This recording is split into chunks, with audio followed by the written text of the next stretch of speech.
đây chén si song ai kim thầy phố nên là bậc cái cô mai tao gì thế bậc cái gì in đây ai về gì này phật thế bộ na ho cắt xiêm dòng ngơ này cứ tô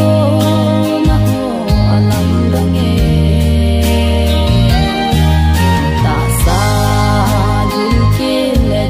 dạ lâu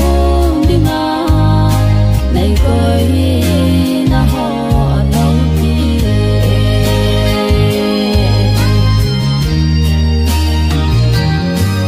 opa cái na cha thằng lâu cây mà đi tìm na cả tàu na nang nang ai gì opa thêm ta thôn hồi này về để dừng ta duy thế này bế gì này phật thế bộ nó ho cắt xiêm dòng ngơ này cứ tô nó ho alam đang nghe ta xa như kia lệ đâm cha lâu đi nga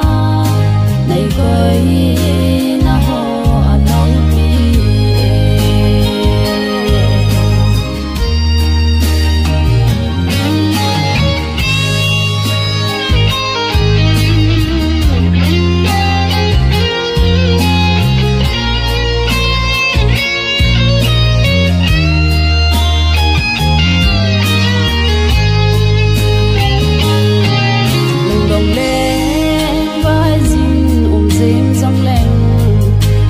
thấy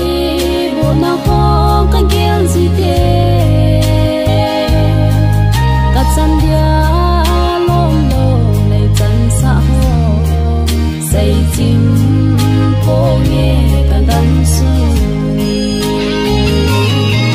này phật thấy bộ na ho cắt xiêm dòng ngơ này hút tô na ho alam đang nghe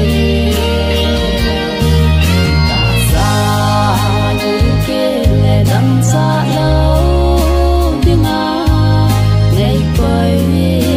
na ho lâu đi ngày phật thấy bộ na ho cắt xiêm dòng ngơ